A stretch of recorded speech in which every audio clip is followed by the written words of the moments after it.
What's happening? Hey, we're back at you here. Josh Kalinowski and my main man, James Rivera. What's happening, dude? How's it going, man? Best day yet. Good. Best day yet. Yeah, recovering from that slight surgery, and we're going to talk about that today. So, but yeah, it's amazing how much I kind of felt like I got knocked down there, and I thought I was a lot stronger in my recovery, but feeling good today, man. I'm actually feeling normal and back to myself. So a lot more energy than I've had all week, and I'm excited to be here, dude. So how you held down the fort, though? You did a fantastic job. We did. It was pretty maintenance free. There was not a lot going on.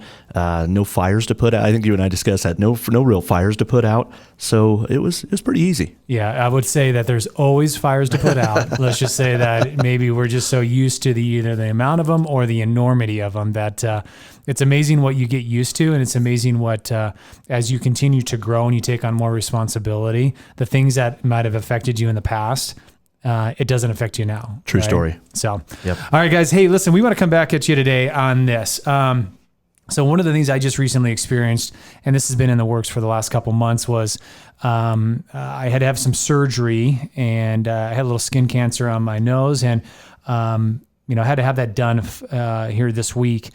And it's been an interesting process for me internally. One is just the fact that, hey, listen, 42 years old, how the heck do you get skin cancer at 42 years old? And just reflecting of like all of the winwood that have happened, how did that even happen? And even to a certain point, I was even asking the question like, why is this happening, right? And but I had to stop myself. I will tell you this, James. As I was reflecting on that, I really had to come to a point where I was like, listen, stop doing the blame game. It happened. Here's what it is. And you know what? You got to move forward. You got to get it fixed and let's move on. And to be honest with you, man, I'm so fortunate that that's all it was. 100% taken care of. So that's great. And, it's amazing when you start thinking about the people that are affected by cancer, or even other diseases that they even had no control over, right? Their body just started producing these things that became toxic for them. It was an eye-opening experience for me to just even go through that process of remorse and maybe some self-pity in that. And just that internal reflection of like, okay, really how short life can be, I was sitting there in Mass this morning, and I was literally thinking about 42 years old, man. That's still very young, but if I live to be 82 years old, that means I have 40 more years left on this earth. So some good reflection time, though. And I know that you and I spoke about this. This isn't really the whole podcast here, but you and I spoke about this. Like, you are intentionally doing more of that personal reflection in the mornings. Absolutely. Why? Because you have to. If you're not, nobody's doing personal reflection for you, right? It's something you have to do. In the winter months, no chickens, no outside activities. It's cold. It gets light later in the day. Okay, hold on. You just threw a bomb on people right there. Chickens. They don't know. They probably don't know that this is what you do. Now I have mentioned my agricultural endeavors a little bit, but yeah, we raise chickens. Mandy and we raise chickens throughout the summer. They're meat chickens. We not raise two them. or three or four or five. No, like hundreds in the hundreds right now. Yeah. I think we have just shy of 300 right now. So, and it's just a small thing that we do. It's something that we decided we wanted to do because we wanted to produce something. We wanted to kind of grow our own food. We grow our own food in the garden. We grow our own chickens. We don't buy any beef in the store. All of our red meat comes from the animals we hunt. Yeah. So and we're not weirdo like that type of people. We just wanted to know more about our food, and we wanted to actually produce something. So so that's what that was about. That's a whole nother podcast though. Yeah. So we produce kids. Yeah, I know, and you're doing a great job. They're growing up big and strong. So yeah, and so with that in mind, my mornings now start out at daybreak. I go out, I feed the little baby chickens. We drive out to the pasture. We have some leased pasture. We drive out to the pasture. We move the bigger chickens. And while I'm out there, it's just usually in the mornings, it's calm, it's quiet, and it's right up against the base of the mountain, and it's just gorgeous out there. And that's where I do my reflections. I kind of plan out my day. If I know I've got difficult conversations coming that day, that's when I'm preparing for those. I'm kind of scrimmaging them out in my mind, preparing for my day, knowing where I want to be, knowing what I want to do. If I have a bunch of calls I need to make, agent rescue calls, then I'm going to be doing those as well, and in my mind. So that is now my quiet reflection time. Now, once winter hits again, it'll be back in a quiet room in the house, just reflecting. So, and you've got to do that. Yeah, and that is so key, man. We talk about this, and I know that obviously it's made an impact in your life. It has made a tremendous impact in my life of just having that time to reflect, that time to just have quiet. We've got so much noise that we're constantly putting into our lives. To be able to have that, to be able to sit in silence, what an amazing thing that we need to train ourselves to continue to do. And I tell you what, when you do that, you have such amazing epiphanies. You have such amazing thoughts that go through your mind that will continue to help you move forward and continue to, lead in the way that you want to lead in your life. So, my hats off to you for doing that, dude. That you've recognized that. Many people don't understand that, man. They get up, their feet hit the ground, and then they're just going. And then they wonder why 5 years, 10 years of their life just went by and they didn't feel like they had any control over it. So when you can have a intentional time to slow your life down, your morning down, your evening down, whatever time that is for you, man, oh man, you start getting so much more out of your life. So, all right. So the topic I want to really hit on today is this thought of humility. I think it takes so many different forms. And as I was talking about earlier this week is, I had to go through some humility this week about, the after effects of having the surgery. I've got a 1-inch scar on my nose, just knowing that, as much as video as I do, as many people as I'm typically in front of, the conversations that I'm having with people, just in the back of my mind, having that humility to say, it's okay.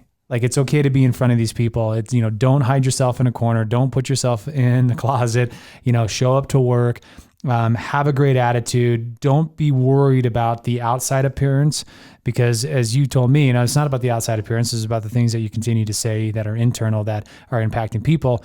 I had to have some humility just to get the courage to show up and understand that like I don't look the way that I want to look. This is not the man that I'm used to recognizing in the face. And it is going to be a process, and it will get better, but it's always like it's the process that you have to go through in order to show that humility. So I want to hit that, and then I want to kind of dive a little bit deeper in there, but give me some words of wisdom on this humility just in that aspect right there. So from my perspective, I noticed it. I saw it in you. I mean, you were wearing it like a badge. And here's the thing, because this is not a visual thing, he has a little bitty Band-Aid, like the one you'd put on your pinky when you cut it, and it's right on the tip of his nose. It's not that big of a deal, right? It clearly looks like, something, a stitch or maybe a couple of stitches underneath it, but that's it. It's not even that noticeable on your, no, it is. I mean, you notice it and you see it, but I promise you, people aren't going to look at you and go, whoa, what's wrong with you? Right. Right. But I feel like that's where you're at. It's like your leading edge. Yeah. Right. Yeah. But I think you're doing a great thing by showing back up here to work. Right. Yeah. You definitely don't want to, and because you're going to get that. Not everybody is as sensitive about what you got going on. And, and here's the other thing.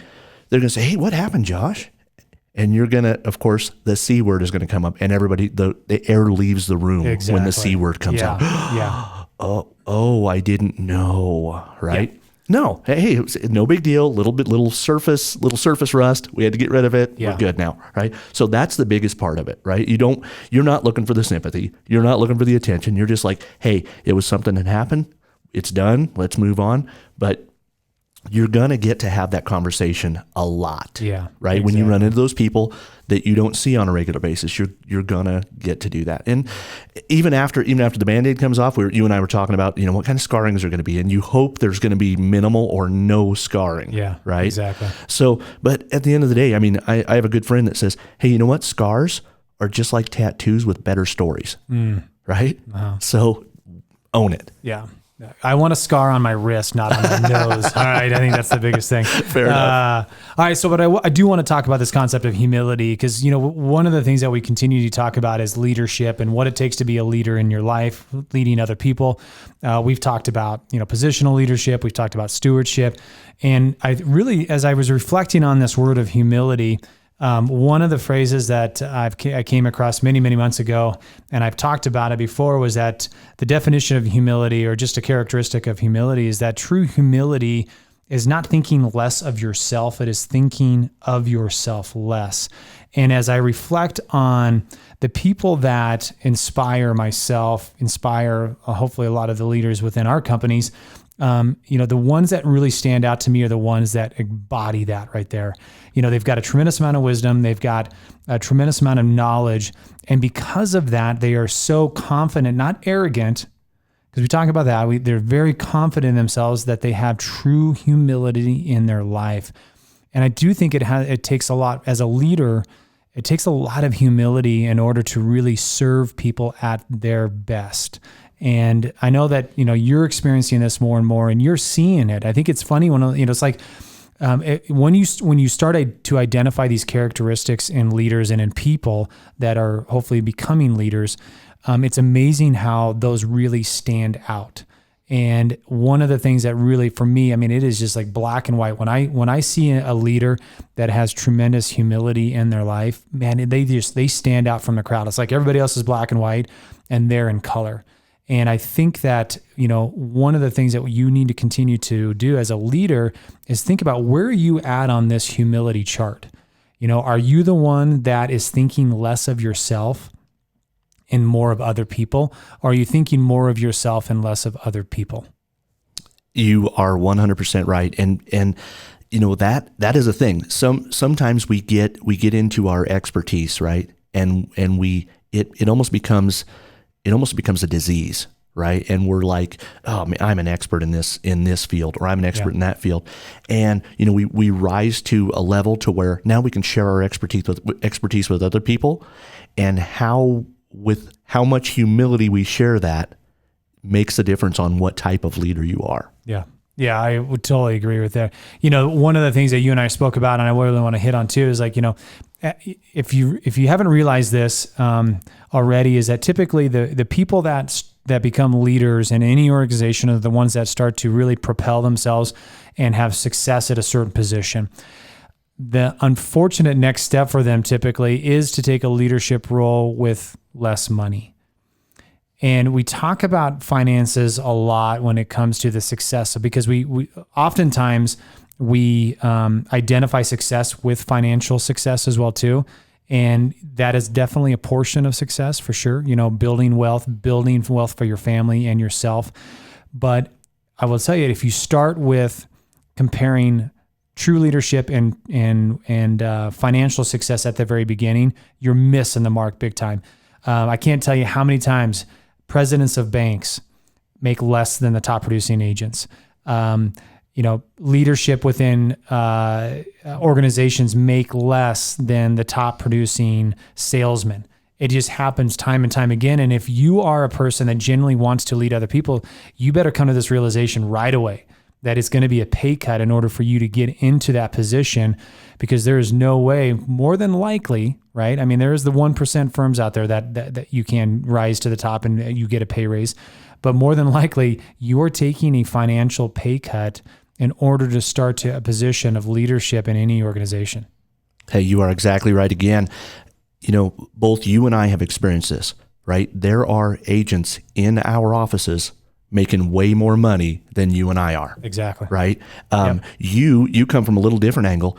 You were a top producing agent in your firm, and you said goodbye to all of that. You let that income go out and disperse throughout your company, took that pay cut so that you can influence more people's lives and impact more people's lives and build more leaders like myself. Yeah. Yeah. That was definitely like, if I could give you a top 2 to 3 list of why I made that decision, one of them was definitely because we wanted to make a greater impact, and we knew that the company couldn't grow if I was going to maintain the salary or the financial status that I had when I was selling or when our team was selling. The other thing is that I just didn't want that lifestyle anymore. I wanted to take back more of my life. And in order to do that, and what's one of the great things as a trade-off for a leader is that, even though you're always on call and you're constantly you're talking to people a lot, you're not having to do the same things you need to do to be successful as an agent, as a salesperson, as a top producer, right? I mean, you are literally living and breathing and sun up to sundown. That's what you're doing, right? You got it. This does give a little bit more freedom, which I do appreciate to be able to do that. But at the end of the day, it's funny that you bring that up because I think one of the things as a young leader, as I was going through my transition from baseball to real estate, one of the hardest things that I had to come to realization with was the financial picture of my life was dramatically going to change when I got out of baseball. As you know, that many professional athletes, I mean, even the ones that are not playing every day, the ones that are sitting the bench, the ones that are the relievers, the ones that literally are not everyday positional players, they're making more money on a yearly basis than most top agents, most top producing CEOs, most business people do in a year. I mean, easily hand over, if not double what a CEO is making. So the financial picture for me went from millions originally to hundreds of thousands to potentially even thousands of dollars. And that was really challenging, when you know that this is what your life was going to, when you felt like this is what your life was going to look like, and then you had to change that. And, I was able to, through the years, create an amazing team. We had tremendous success, and we started to elevate ourselves to see those financial gains and get to that financial picture. But then once again, priorities shifted. And what I felt like was important in my life finally came to the realization that money, as great as that was and what it did give us for freedom, and money's good. I'm telling you what, I mean, people have this outlook of money that money is bad. No way. It's how you use money. You got it. If you use it in the wrong way, money can be bad. But think of all the great things that happen when you do have the money. Think of all the charities. Think of the lifestyle that you can provide for your family. Think of the generosity that you can provide to other organizations and other people when you have the financial means to support that. So money can be a fantastic thing. It also has to have great humility in it too, though. You got it.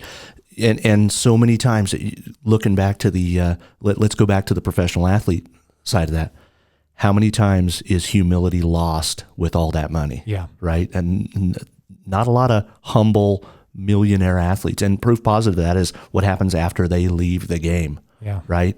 So, and that's absolutely true as far as and you've really got to have your priorities straight to be able to lead people who are making large amounts of money, or, twice, 3 times, 4 times the amount of money you are.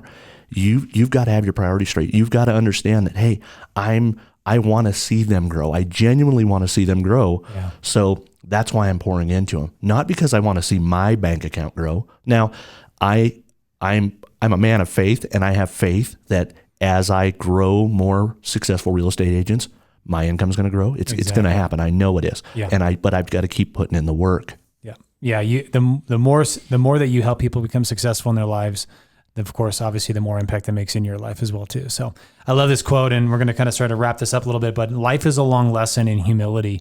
And I will tell you that when you start to understand that, when you grasp that concept, man, life gets a lot less complicated when you understand the humility in your life. That's a lifelong lesson. It's not just going to be one chapter in your life. It's not going to be one example or one thing that happens, but it's every opportunity that you have that comes through your life is an opportunity in humility.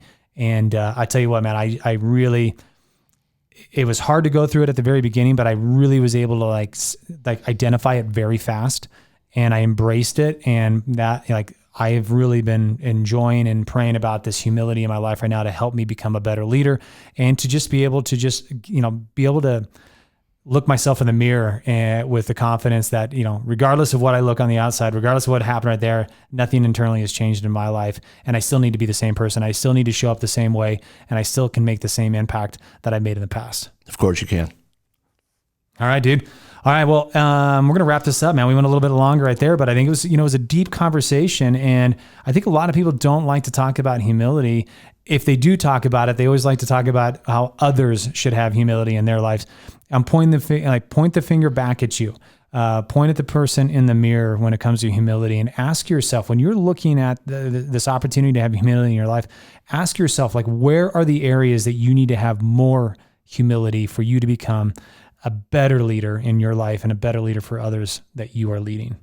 You got it. And if we're not willing to self-audit, then we'll never grow. Yeah, exactly, brother. All right, dude. Hey, as always, appreciate you, man. Thank you so much, guys, for joining us on this episode. We are excited about being back, and we will look forward to seeing you guys on the very next episode of the JK Experience.